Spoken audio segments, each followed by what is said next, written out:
So may I welcome everybody. Hello, everyone. And I am Barbara Schurer. I'm the founder and editor of Lime Street, and I am as well a member of Lloyd's for many years. And so, of course, we all at Lloyd's are and the London market, we are all very interested how we can contribute to the debate. Welcome to everyone who has joined us at our last webinar, and big welcome to all of you, the newcomers, presenters and panelists. With COP26 coming up, we thought it was very relevant to present a debate regarding how us as insurance professionals in Lloyd's and the London insurance market can contribute to future solutions. I'm certain that the scientific debate regarding climate change will be picked up by all of our panelists. So David, may I introduce you now? And I pass over to David. Well, hello everyone, and welcome. I think before we get into the meat of the subject and meet our four panelists who are going to give us a very wide-ranging perspective on this subject, and particularly the focus of this webinar, the challenge facing Lloyd's and the London market. The tagline we put is, hey, what does London and Lloyd's have to do to take the lead on climate change? And that's a thought that we want to keep at the forefront of our minds as we go through the discussion in the next hour. But first of all, we got a video from Jamie Banasic, who those of you who are on the previous webinar will know is a meteorologist, and he's going to take us through some of the trends in climate change over the millennia that have brought us to where we are today. And just to put into context at the end, the impact that human action is having on climate change. So over to you, Barbara, to run the video. Yep. Good afternoon, good morning everyone. Many thanks to Barbara and the Lime Street Guide for inviting me to speak a little bit with you today about climate change. I'm going to try and give you a quick 5-minute overview of how climate and our atmosphere has evolved since the 4.5 billion years ago, when we saw the cosmic explosion back then in our corner of space. Effectively, this heat, this energy created a molten sort of magma driven Earth for around about 700 million years until it actually cooled enough in space to become a rock. And it was mainly a rock with some gases, mainly ammonia and methane, as we now know, we call the greenhouse gases. And as the name suggests, it was a very hot period in the Earth. In fact, the Earth, these sort of more sort of spatial cycles as opposed to what we're doing with our atmosphere. And we've had these periods of warming and cooling, or interglacial periods between the sort of last 35 million years, and as recent as 12,000 years ago was the end of the last ice age. And since then, the planet then warmed up considerably, or became less cold considerably. And then we are now, in our most recent cycle, moving back towards the next ice age. But that's not so much doom and gloom as such, more of the process that we're in, and we don't expect that for another few thousand years or so. Importantly, what we're looking at here is the human impact of what we're doing on the Earth and our contribution to this sort of quite slowly evolving cycle. And certainly since the 1850s, we can see that the human impact has really added a lot of carbon, more methane, and some of these greenhouse gases, which is effectively creating this blanketing effect of the Earth, similar to what we saw many, many years ago, where the Earth is effectively less efficient at reducing its heat, releasing its heat into space, and as a result warms up. In fact, it's fair to say that the natural cooling cycle of the last 6,000 years has perhaps been undone by the most recent 100 years of warming, which is quite concerning when you put it into that perspective. But ultimately, the key moving forward is to try and understand this balance of this carbon cycle that we're looking at now, trying to understand how we can encourage carbon sink, so reduction of carbon, removal of the carbon and the greenhouse gas from our atmosphere, perhaps planting trees and introducing waterways, trying to encourage these natural cycles and enrich these natural cycles that have for many years helped us equilibrate the Earth's temperature. And then also the other side of things, which is the focus of today's discussion, is absolutely about reducing the source of carbon, so reducing the emissions, the industry, looking at alternative renewable energy sources to reduce the amount of carbon that we are pumping into our atmosphere, which is having this impact on our temperature in our short time frame. So I hope that provides a bit of balance and a sort of a view of really where we are within our climate cycle. And I'll let you continue the rest of this exciting and very important discussion. Thank you very much.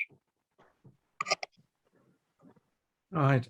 Well, there's a quick overview and some charts, and I think they tell a story that that most of us are reasonably familiar with, but does no harm to remind us of the context of this discussion. And of course, I mean, as we emerge from the constraints of the pandemic, there is no doubt that across the political agenda, across the world, climate change is moving to the very top of that agenda. And yeah, the insurance industry needs no reminding about the impact of climate change. It's hitting it month after month. The frequency of intense weather-related events is increasing. I mean, hardly anyone now talks about the 1 in 200 year event, because the 1 in 200 year event is occurring with depressing frequency and with enormous cost. Economic cost and cost to the insurance industry. And of course, the United Nations' own Intergovernmental Panel on Climate Change recently reminded us in uncompromising terms of the impact that human activity is having on our climate. And that will be very much driving the COP26 discussions. And it's quite interesting to pick out what one or two people have said about what their expectations are for COP26. Only Boris Johnson has been uncompromising, as he often is. We are going to be extremely bold at the COP26 summit, he says, and call for the world to make big commitments. We want the developed world to kick the coal habit entirely by 2030 and the developed world by 2040. That's going to mean intensified pressure on the insurance industry to help that process, to help kick the coal habit. There's going to be no escaping from that. And of course, Lloyd's, the London Market Group, the LMA, they've all made very constructive responses to that pressure. Lloyd's, as Barbara's slides at the beginning illustrated, have recently launched their own climate action group with Prince Charles there in the room in Lime Street to get it off the ground. London Market Group have produced an excellent report. The Lloyd's managing agents have surveyed their own members and produced some interesting insights into where they are. So there's a lot going on. And quite interesting, Bruce Carnegie Brown himself, after that launch in Lloyd's with Prince Charles, a few days later said something which I thought was very interesting. He said there is a risk to Lloyd's, a reputational risk, that we get let down by the last person who is continuing to do things that the rest of the market has given up doing, because it will still be labelled as Lloyd's is underwriting things that people don't think are acceptable. If the Lloyd's brand is getting damaged by minority participants in the marketplace, then we have to pay attention to it. So Bruce Carnegie Brown himself is very aware of the need to embrace that transition away from coal. And that raises a lot of questions and a lot of challenges that we're going to look at during the question and answer in the next 45 minutes or so. The transition risks, the dealing with the legacy industries. These are all enormous challenges. But we've got a great panel to help us through those challenges. We've got Hannah Simcoe-Reid, who is CEO of NVH Global, and she's working with a range of on a range of groundbreaking green energy projects, particularly to produce green hydrogen in partnership with the University of Surrey. Got Lindsay Keenan, who is the European coordinator of Insure Our Future, which has highlighted the insurance industry's support for fossil fuels and has a forensic analysis of where the industry is putting its money as investors and its expertise as underwriters. We have Paul Davenport, the Finance and Risk Director at the Lloyd's Market Association, which has helped shape the market's response through its own climate risk working group, in particular, as I said, highlighting how much managing agencies still have to do to gain the initiative on this issue. And then finally, we'll hear from Nick Dunlop, who is Managing Director in charge of client relationships at Willis Towers Watson, where he's spearheaded collaborative projects to drive forward the innovation that's needed to respond to the climate crisis. Those are our four panelists. We're going to hear from each of them in turn now, and then we're going to open it up to a Q&A. The Q&A, I can do all the questions. I'm quite happy to do all the questions, but we'd love to hear from the rest of you. There's a chat function on Zoom, which I'm sure all of you are familiar with after the last 18 months of being driven behind screens to engage with each other. Please put your questions in there, either address them direct to me or share them with everyone, and I will make sure that they're fielded out to the right participants on our panel and that we get a debate going around them. As I said, if you want to leave it to me, you can leave it to me, but I'd love to hear, I'd really love to hear from you. And of course, there is an added incentive that the best question will win a bottle of champagne. So get your questions in. Hannah, without any more to do from me, over to you. Good afternoon. I just want to give you a quick soundbite on the impact of unchecked industrial activities on our climate. Under ESG, which stands for environmental, social, and governance, three important non-financial factors in companies. ESG, in fact, is now called the bedrock of sustainable and responsible investing in the company. Today, many institutional investors and analysts are concentrating on evaluating companies' environmental impact and their efforts made to reduce them as a key factor. I believe now is the time for Lloyd and the London insurance market to lead and oversee environmental impact and efforts to change as a key factor of insurance. Call it the E factor, but may I ask where my slides are? As you know, we have to reduce our environmental footprint through sustainable practices. On your screen, you see four icons: water, petrol, electricity, and products made for recycling.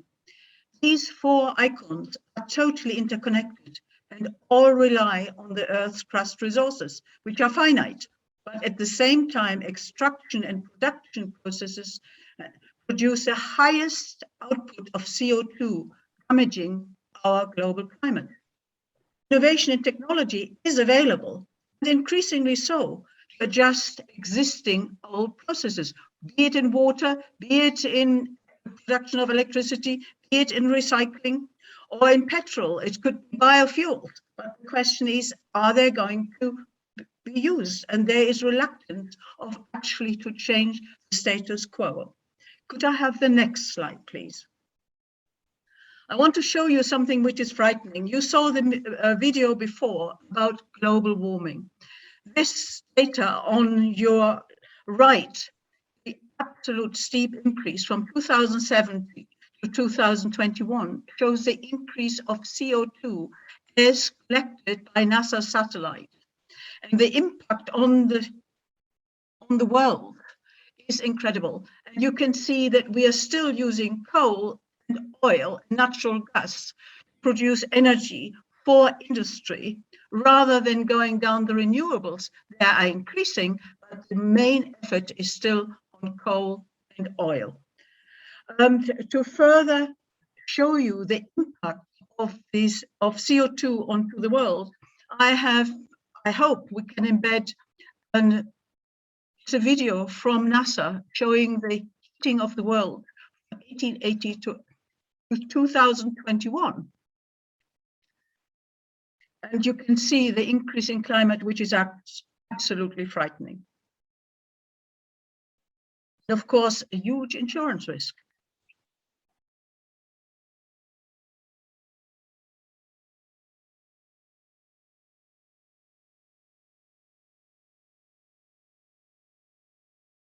And you can see red, this means heating of temperature, which produces weather disturbances, droughts, floods, and other disasters, which of course at the moment Lloyd has to insure.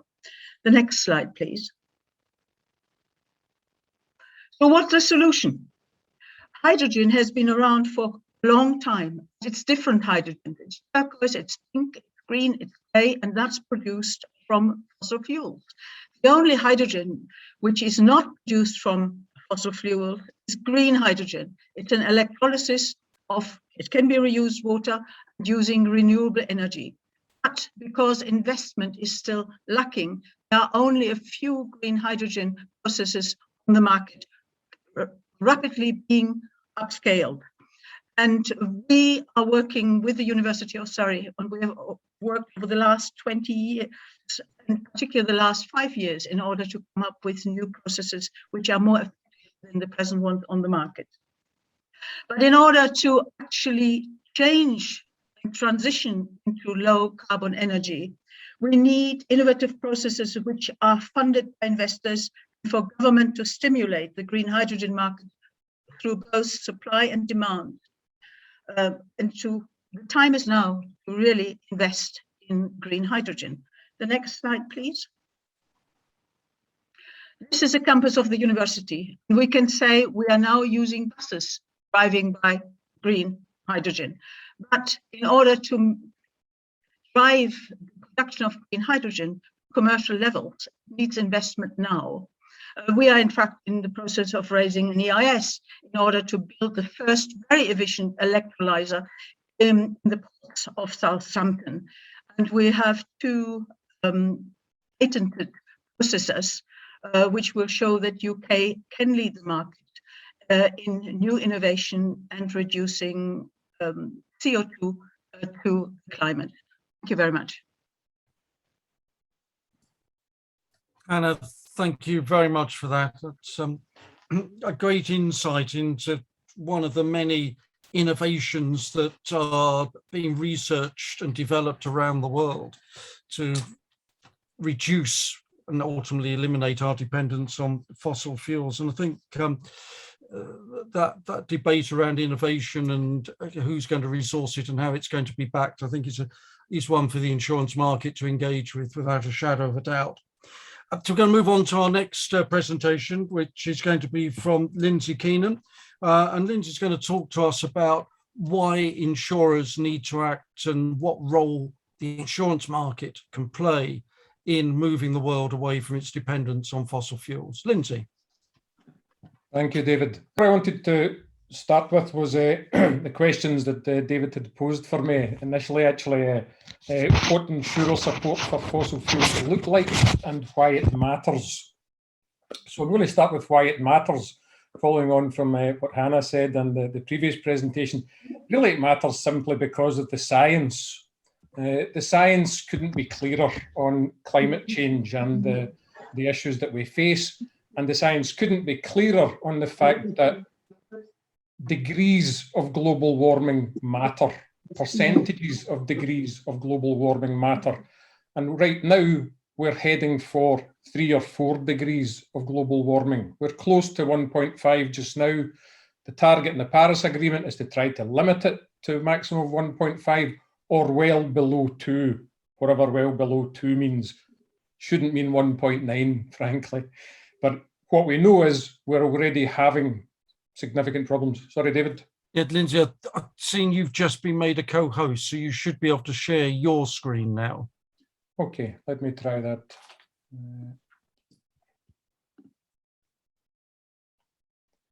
Can you see the presentation there?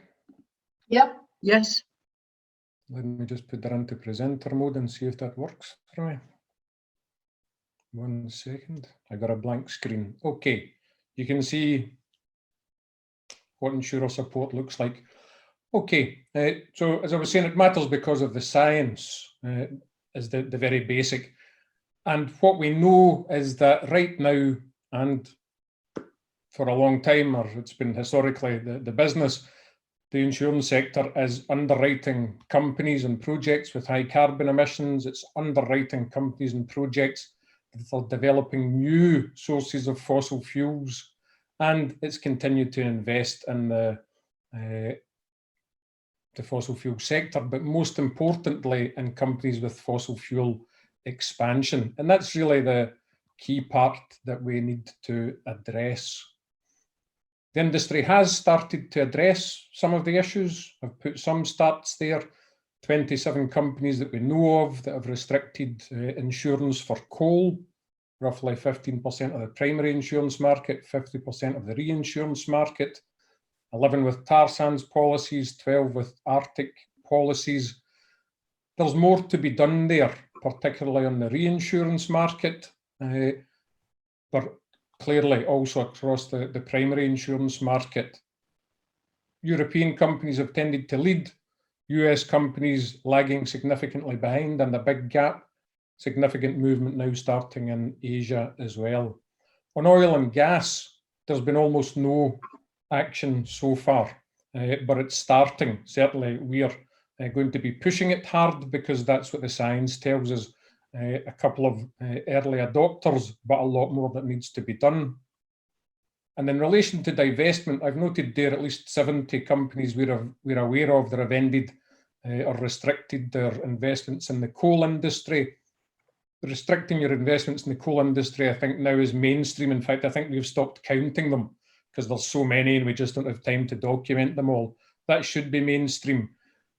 What needs to happen next is also to divest or look at those investments in the oil and gas companies because there continue to be billions pumped in as support there. I want to talk about the response from Lloyd specifically. We'll all be aware that they introduced an ESG policy, their first ESG policy in December last year. I've highlighted. Still, I think you might need to exit and then reshare. It's been frozen for us on the first slide. Sorry, my apology. No, that's fine. Thank you for flagging it. 1 second. Can you see my screen there? Yeah. Yeah, that's better. I'll just take it through in this way. So with Lloyd specifically, some interesting policies due to come in 1st of January 2020. I don't think those policies don't go far enough. They don't include anything to do with oil and gas, and the 2030 deadline doesn't really meet the science. 2030 deadline for a lot of the science conversation around coal, for example, comes with 40 to 50% reduction in CO2 emissions before we get to 2030. And it definitely doesn't mean continuing to insure things up to the end of 2029. So there's quite a lot of work still to be done there. And really, there's a lot more detailed questions about what the policy applies to and how it's being applied. Is it an ask? Is it going to be enforced? When's it going to address oil and gas? Does it apply to reinsurance? Does it fully apply to reinsurance, including treaty reinsurance? So we understand guidelines are due out soon, and 9 months after the policy was produced, that can't come soon enough. In July, Lloyd's produced a roadmap for climate action following the SMI initiative with Prince Charles. That was an interesting and welcome addition. Still studying it to look at the details. I'll be honest, my first thought was that it looked like a bit of a rehash of things that had been discussed at ClimateWise and not acted upon for a number of years. But still nice to see it put forward. Definitely a need for new risk transfer solutions for green innovation. And I think there's a real space there for the industry to lead on. I've got a few questions to ask about support and accelerating the transition of carbon intensive sectors. We might not be able to have it both ways of continuing business as usual whilst accelerating the transition. So I know everybody likes to engage. The reality is there's going to be some customers you probably have to drop because their plans do not meet 1.5 or significantly less than 2. And harnessing 30 trillion of a capital pool, yes, we're all about that. And hopefully it will start with all of Lloyd's own funds and the funds of its members. It would be a good place to lead from. I'm not going to get into the details of all of the other parts of that proposal, except to say a lot of them are interesting and useful, and I think the Green Paper is a good point for discussion. The only one I will flag is the nuclear, which was given quite a bit of airtime in the proposal, and you see my thoughts on it briefly there. A white elephant, massive upfront costs, massive ongoing costs at a time scale that doesn't meet the climate crisis, let alone the ongoing nuclear waste storage and other issues which aren't helped as we get into a climate changed world. But interesting points for discussion. What more needs to be done? This is pretty much our basic demand list here. The main one I would flag is the first one here. The industry needs to follow the science, needs to follow what the IEA has said recently, needs to follow what the UN has said recently. We need to stop ensuring the expansion of fossil fuels. We already have too much. We need to reduce what we have. So how can we reduce what we already have? There is no space for new. So as you're developing policies and how should I deal with my customers, when your customer says, I've got a new oil rig or a new oil development in the North Sea, could you quote me for insurance? Your answer should be no, quite simply. There's no space for it in the carbon budget. And you should be able to give super clear answers on projects like Adani Carmichael in Australia, when they want to develop a whole new coal mining basin, which will massively impact the remaining available carbon budget. The answer should be a nice, clear no to those things. I won't run through all of the other points there, but I'll leave them in the slide for you to see. Last, I put up a quick quiz there, but I'm not going to go through because we're short on time. Yeah. What I call a do's and don'ts quiz. It should be fairly obvious. Again, just wanted to flag a few of the things there. Key, don't greenwash. Address the issues, the downsides as well. And then I'm going to really flag to a couple of the bottom ones. The second bottom one there, be brave. It's part of the Lloyd's sloganeering, I believe, creating a braver world and so on. Be brave. It really is a climate emergency, and we really do need climate heroes and leaders, and we need all hands on deck. I think there is a real opportunity for Lloyd's. It's an incredibly important global brand and player in this sector, and the insurance industry really has an opportunity and a need to lead. Because the one other thing that I'll finish with is just to say, don't expect someone else to resolve these problems. Do not expect that the politicians at COP26 nationally or anywhere else will take the action which is required. They tend to be much less powerful than they think or we would hope, where industry actually has the power, and the insurance sector has the money and the tools and the leadership and the knowledge and the ability to decide what risks we as society take and which ones are unacceptable. I'll leave it there.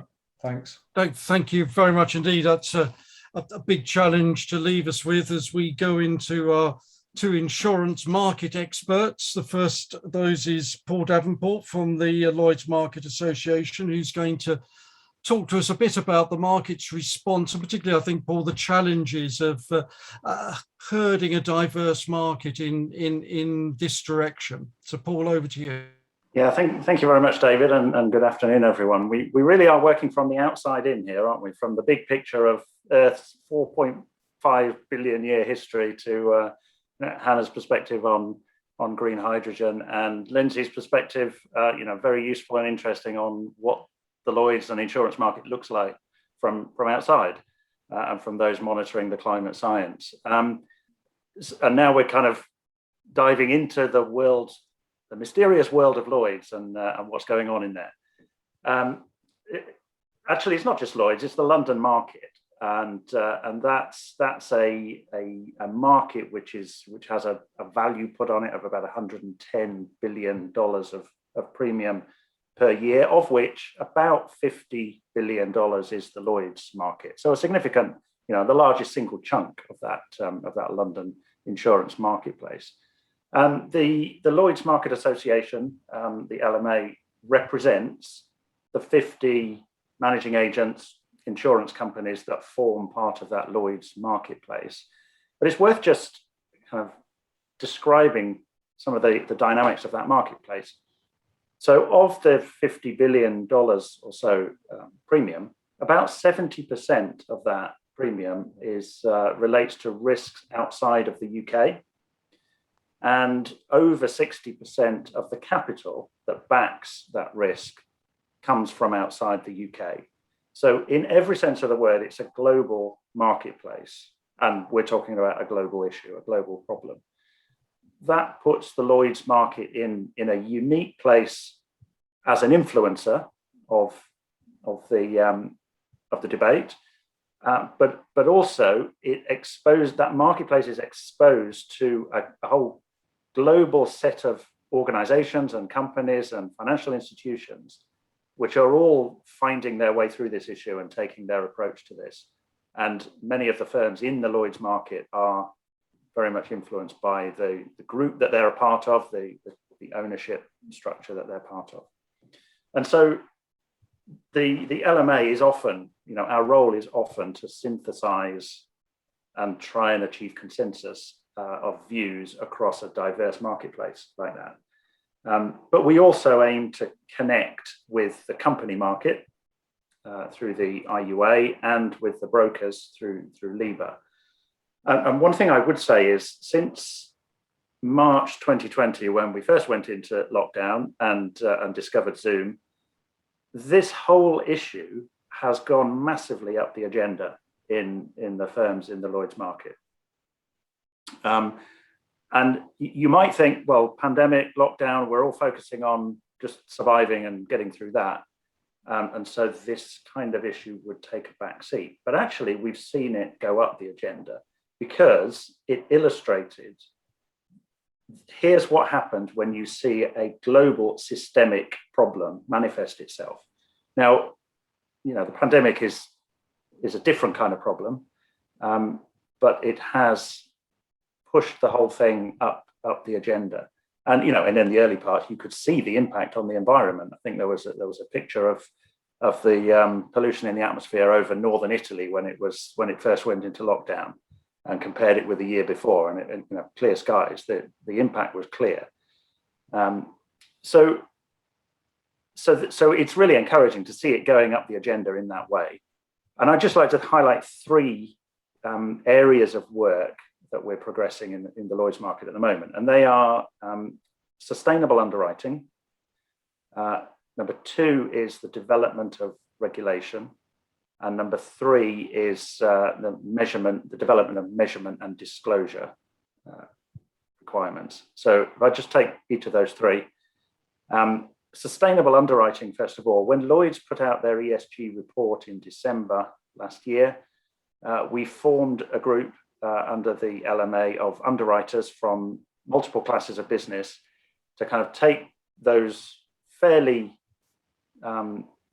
broad, short ambition statements and say, okay, what does these mean? What does this mean in terms of underwriting decision making? And we had an incredibly positive response from the underwriters in the market. There is no denying of the science. But what was really interesting, as we got into the debate, it became much clearer that this is not about drawing a line that says you shouldn't cover something that's the left-hand side of that line, and you can cover something that's the right-hand side of the line. And gradually we'll move the line. It's much more about supporting customers in a transition across that spectrum towards net zero. And it became a much more positive, a much more constructive and nuanced conversation about, yeah, we outlaw certain coverages, but how do we support customers, develop the relationship with customers insured to support transition, and that is going to very shortly. Lloyds are going to announce the transparency and disclosure regime around that guidance this month, all being well, as an output from our work with underwriters. That's number one. The second one was development of regulation. And I don't very often get the chance to say nice things about regulators. But in this area, they have produced some really good material, really helpful for the industry. And I do think regulation is a vital part of getting components of the industry pointing in the same direction and coordinating progress. The PRA have issued a supervisory statement, and we've got a market group working on how firms should embed that into their risk management frameworks before the end of this year. And that's looking at both their portfolio footprint and also their own business carbon footprint. As I say, the PRA have very helpfully broken down the problem into sort of physical risks and transition risks and also liability risks. We're also supporting, there are 10 firms within the market at the moment supporting the development of scenario modeling for three pathways, three of the RCP, representative carbon pathways, and developing models that kind of go out 30 years and enable stress tests using those models. So although it's only 10 firms, we're providing that modeling development and data to the rest of the market because they all realize they will have to be able to do some scenario testing as they embed this into their risk frameworks. The third area, metrics and disclosure. This is one that we're really at the early stages of, and we do need to, there's plenty of roadway for development here, and we're in the early stages of trying to develop common data analytics and benchmarking for firms within the market to report on. So that's, I think I've used my time there. So I'll stop there with those 3 points: sustainable underwriting, developing regulation, and measurement and disclosure. Oh, thank you very much indeed. Some great points, particularly about systemic risks and where the government, insurer public sector partnership kicks in, which we might touch on. Anyway, let's move on to bring in Nick Dunlop, as I said, Managing Director for Client Relationships at Willis Towers Watson. So being a broker, Nick, you reach out to the clients. You can tell us what it looks like trying to discuss climate change with clients and what they're looking for, what their expectations of the market are, and some of your ideas for how the market might respond to them. Well, thank you, David, and thank you, Barbara, for this invitation. Fantastic panelists and a really interesting set of views. So, David and Barbara asked me to talk a bit about what are clients thinking or what are clients saying, and that's a very difficult thing to do because it's all over the lot. And what do I mean by that? Well, obviously, if we look at an entity like Lloyd's of London that is massively, we all know what percentage of its business comes from overseas. It's dealing in territories with multiple different sort of regimes of regulation. The impetus on the influence that is being placed on organisations to actually do something about this is wide and varied.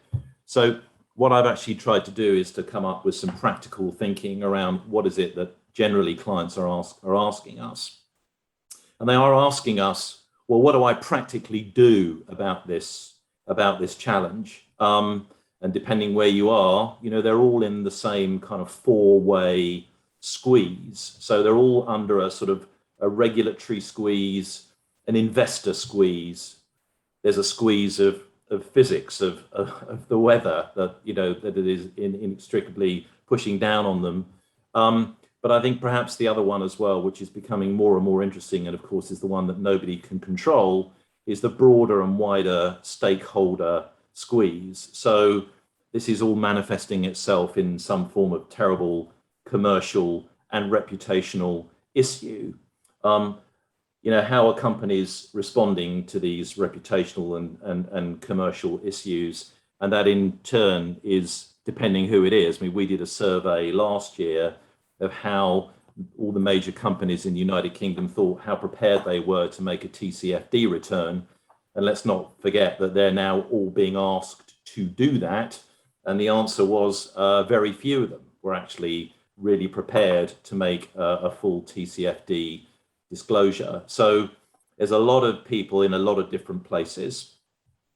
And there's a bewildering array of options for those people to take to get advice, and a bewildering array of choices for them to make. You can't pull off the shelf the S&P rating or the standard index for measuring exposure to climate change or ESG. Paul has just very eloquently explained that Lloyd is going to come up with its own sort of sets of frameworks. There are lots of other frameworks, so it's quite difficult.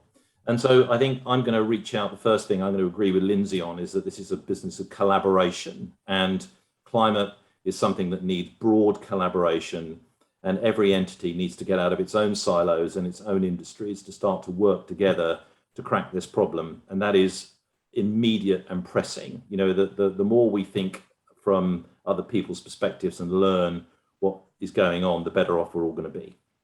So that's a couple of points. Our clients all need risk-centric advice. And I think this is a massive advantage to the insurance industry, because we understand risk, we understand how it manifests itself on corporations, and we understand the commercial implications of these risks. It's very practical, sleeves rolled up kind of thing that we do, and a lot of other advisors aren't quite so practical and sleeves rolled up. So companies are looking for risk-centric, sleeves rolled up advice around what to do about this. They're looking for data, and they're looking for analysis, and they're looking for expertise as to how this data and analysis is likely to manifest itself and have an impact on their business. So very important thing. And again, the last time I looked, our own industry was deeply expert in providing data and analysis around some of these catastrophic things. We've often used it and tucked it away at the back of our business, and perhaps it's time to take it and use it more at the front end of our business. Our clients are looking for support for new technologies and support for new ideas. There is a tremendously healthy track record in Lloyd's and the London market for supporting new technologies and innovation. And here we are now at a sort of crisis point where we're going to need to adopt and finance on an enormous scale new technologies. And insurance always sits at the bottom of the capital stack. It's there to underpin and take that risk away. Are we going to be comfortable enough and have that sufficient level of data and information to enable us to broker and underwrite those risks? So that's a need that our clients have got, a need for technology, for underwriting new technology, and a need for ideas to support that. They need support for a just transition, and I think that's just been touched upon as well. And clearly there's an interesting kind of there's a difficulty here. What does looking after your customers for the long term mean? And what if they're doing something that is a high carbon industry? How do you kind of pick the bones out of this argument? How do you support them? When do you walk away? All this kind of stuff. This is very, very difficult. It would be terribly sad if we walked away from some clients who themselves will have reached for where they are now, when perhaps in 3 years' time they will have achieved extraordinary things and moved to that low carbon place that we all wish they were at right now. So how do we support them through that process? And I think we've been looking at ways that perhaps we can independently verify through the use of NGOs, using science-based targets. Can we work with clients to independently verify and audit a path to a low carbon future, audit their transition trail, so we can continue to provide cover or provide funding for them as we walk through that process? But I think the key point is, how do we do that? How do we reasonably do that? Because they are looking for that support. And then I think the other point I'm going to make is, they're looking for some form of incentive to do the right thing. There's nothing wrong with that. The insurance industry, again, has an amazing track record in being the arbiter of, what is good risk quality. And I think if it's good risk quality, then tradition has always been that you get a better deal, or you get something that incents you to do that. And I think clients are looking for that. We had a discussion with a customer only last week, and they're very excited about this idea that if they see it as a commercial imperative that they move their business rapidly down a low carbon pathway, they see it as a commercial advantage in what they make. They see it as reputationally enhancing, but also they think, hey, we're going to go to the markets, the capital markets and the insurance markets. If they're going to be saying we should be a really good risk in this area, then we'd like a couple of bips off the loan rate, or we'd like some better terms from the insurance market to do that. And there's nothing wrong with that. So I think that's another challenge that is out there. I would summarize my points by saying, there's an enormous opportunity upside here. It's a massive opportunity upside to rethink our model a little bit and to listen and collaborate with our clients. And the words climate-wise were mentioned earlier on. There was a fantastic report that they produced earlier this year in July, I think.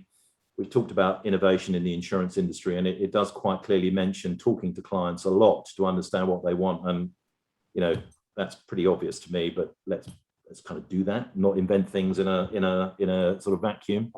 And I think my final point is the client-facing people that we as an industry are putting out there need to become very smart and knowledgeable on this subject, because there is so much that we can do using the tools that are there already. There's a lot of thinking that's in the market, a lot of analytics that's already in the market that is perfectly usable to do quite new and interesting and exciting things. If you don't understand or articulate what it is, understand the challenge and articulate how those things can be used, then we're never going to make the move. And I think, so the other thing perhaps is, to my collaboration point, a broader collaboration, getting people from outside the industry in that can help articulate these issues in a clearer way is only going to help us in turn meet the needs of our customers and optimize our own commercial future. So those are my points. Thank you very much. Nick, thank you very much indeed for that one. Some fantastic points. So we've got a couple of questions in the chat already, so we'll pick those up in a second. I just want to start just by pinging around to the panel quickly Nick's point about collaboration, because I mean we've got a diverse panel here, and is there a sense in which what Lloyd's has done with its Climate Working Party and what ClimateWise have done, it is not broad enough in its collaboration? Shouldn't people like Insure Our Future be invited onto some of these groups in order to engage a much wider audience? I mean, Nick, do you want to? You made the point about collaboration. Do you want to pick that up first quickly? Well, I mean, I'm more than sold on collaboration. We've, as an organization, we've had a research network plugged into 50 academic institutions for many plus around the world for many years, which has sort of kept us on the edge of climate science. But I think my personal experience is, since I sort of started not only taking my insurance broker head off, but also collaborating with climate scientists and with, climate advisors and people that look at things in a different way, it's helped change my perspective. So I'm not going to make a judgment as to whether anybody's done it enough or not. But what I think I am going to say is it's been incredibly helpful to us, and I think helps bring better solutions to our customers. So I'm a fan. Maybe that's just my answer, David. Paul, what do you think? Do you think you need to reach out to a more diverse group of people to help shape the market's response? Yeah, I'd agree with Nick's point about the opportunity that this presents, and absolutely there needs to be a level of collaboration to bring coherence, I think, to the multiple initiatives that have kicked off and are kicking off. And maybe I'm a little bit cynical, but when you see a multitude of headline-grabbing initiatives, maybe the purpose of them is to grab the headline, and it's the collaboration that needs to happen underneath that will produce the the clearer message direction for the industry. I think in terms of collaboration with NGO type organisations as well, Lloyd's aren't on this panel, and that's their relationship, and they definitely have the responsibility for the brand and reputation that goes with that. So that's their kind of relationship and collaboration to manage. But we have to have confidence in the industry's intellectual firepower and creativity to come up with the products and innovations that support transition and protect customers. Yeah, we did ask Lloyd's if they wanted to be on the panel, and they declined. And then we discovered that probably the reason is because their climate working group is actually meeting as we speak. Lindsay, just very briefly, would you welcome more opportunities to engage in a way that, sorry to pick up Paul's point, that isn't about headlines, that is about sitting down in a room and having the engaged, intelligent discussion that Paul talked about? In brief, yes. We continually offer it, and we do regularly meet and talk with C-suite of a who's who of the insurance sector. Most of them don't want their colleagues to know that they're having the talks with us, and I always respect the confidentiality which goes along with those things. But more than that, I would actually echo what Nick said, because I don't think, it's great if you want to invite me in, I'm there, happy to have the conversation, in confidence, get to the details, all the rest. There are other great NGOs out there as well within our network who I would suggest to have that conversation with. But I think also part of what Nick was saying echoes for me. There are other thought leaders out there on these issues. And sometimes, if I may, just coming from the outside, maybe the industry has a way of looking at things, and sometimes you need to shake things up a wee bit. I was on a call the other day with an artist who had been involved in our campaign and was offering a whole different set of thoughts and ways to look at it. There's various people that I think you should have in the room. Okay. Well, we got a couple of questions in the chat box, and we didn't want to overrun too much. So let's have a look at those. As Martin Hawley's asked one, I'll read it out quickly for those who can't see it. If insurers stop insuring fossil fuel creation, coal, etc., what do they feel about slow adopters, particularly in hard to decarbonise sectors like aviation? How would insurers motivate airlines? What could be done to minimise the 10% of fuel that is currently unnecessarily burned through operational practices? And of course, Lloyd's and the London market are huge aviation insurers. It's a very good question. It probably fits quite well with some of the initiatives that Lloyd's are taking. Their Future Set project. Just at the beginning of this week, or the end of last week, I think it was, they published one of their first documents, actually trying to engage with the construction and finance sectors about their own decarbonisation to make it easier for Lloyd's to insure them in the future. So there is some thinking going on there. I mean, Nick, Willis are quite a big aviation broker. How do you think you should speak to your airline clients about those issues?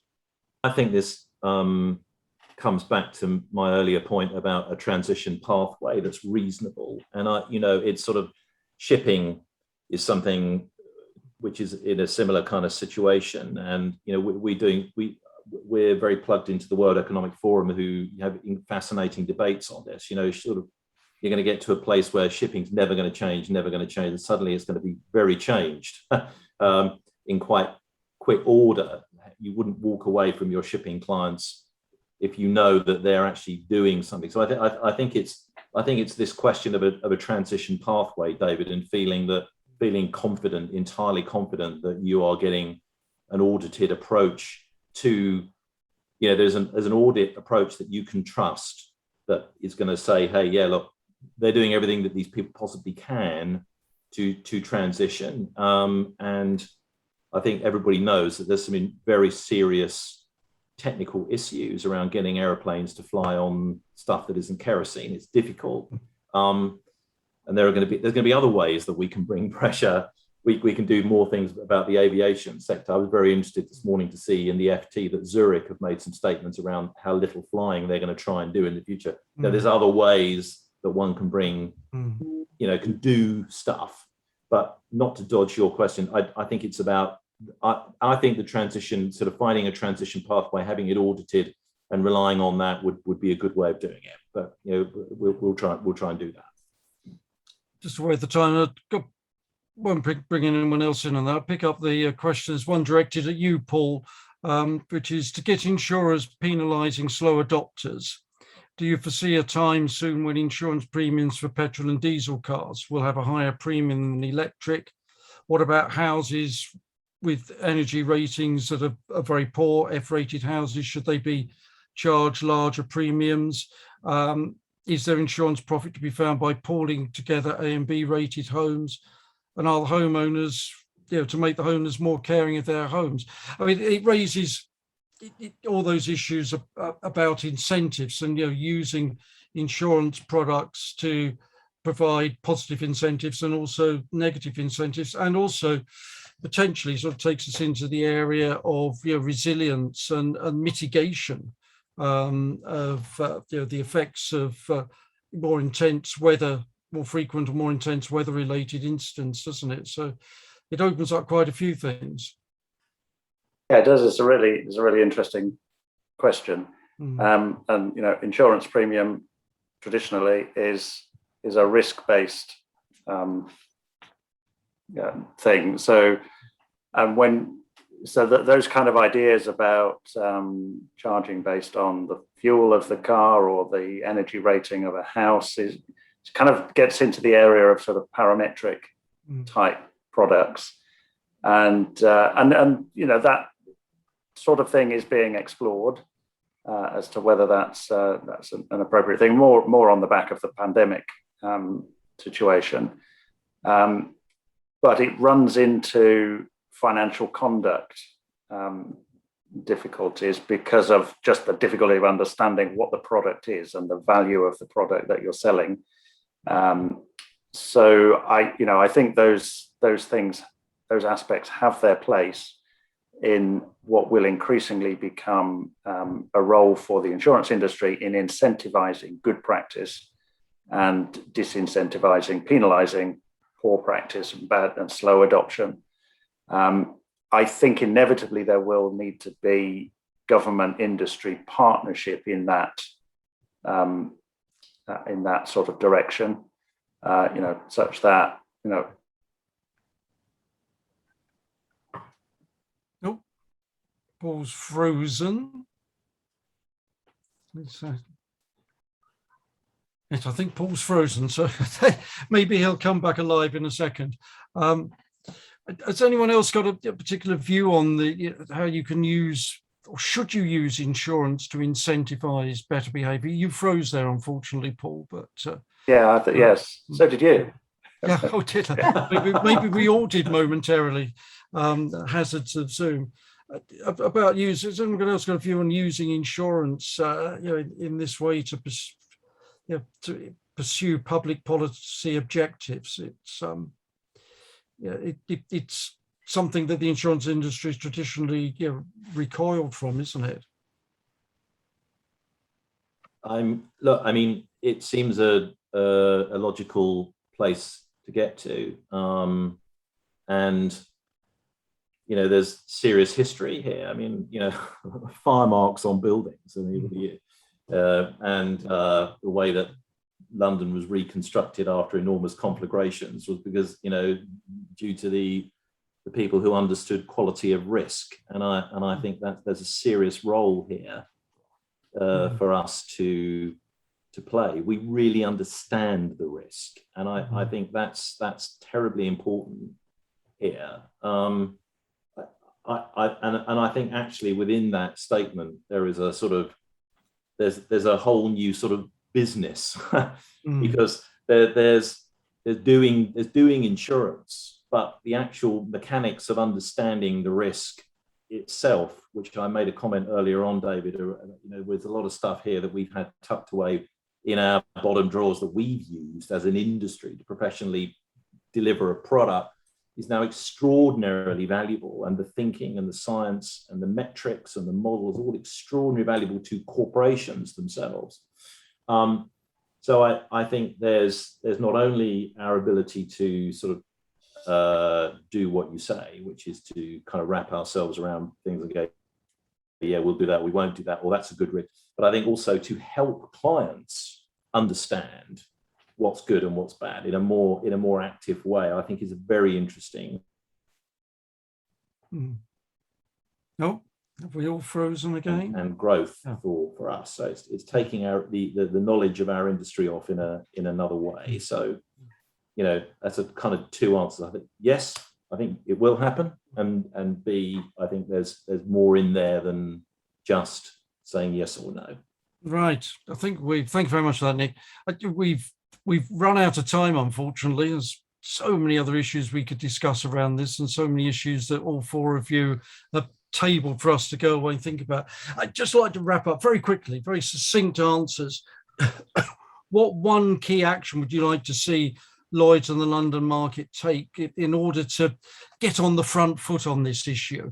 Perhaps start with Lindsay. One thing, very succinct. Clear policy, no new insurance for oil and for new fossil fuel development, mainly oil and gas. Okay. No new ones. Hannah, what would you like to see the insurance industry do to help you? More interaction with company house in reporting, so that companies apply the ESG in more detail. More transparency. Great stuff. What's happened to Paul? We've lost him. Nick, what would your take be? One thing. A clearer articulation of the value that the industry can really bring to the table.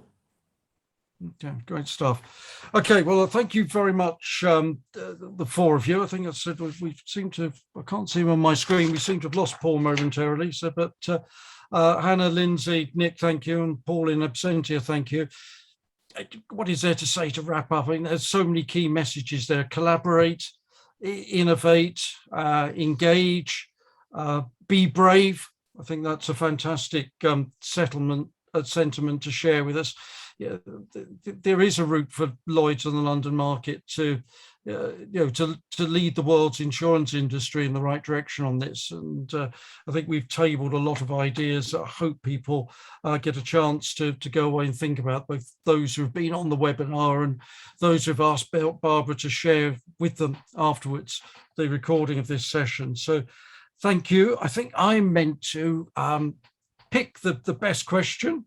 So do I pick Martin or do I pick David? I think I'm going to pick David Coulthard's question, because I do think it raises so many really good issues that we need to think about mitigation, about resilience, and about how we can, the insurance industry can engage with public policy in a more proactive way. So I think, David, I think you can have a bottle of champagne winging its way to you in the next few days. So thank you, everybody. Thank you for the questions. Thank you especially to the panelists. Barbara, over to you to wind up. Thank you very much. What else can I say? First of all, congratulations to David in posing such a good question, and very many thanks for everybody, in making it such an important and very instructive hour. So thank you for joining, and hope to see you again at another webinar. Thank you very much, Barbara. Thank you, Barbara. Thanks, everybody. Thank you, David. Thank you. Thank you. Bye. Bye. Okay, bye-bye, everyone. Thank you very much indeed. Yep.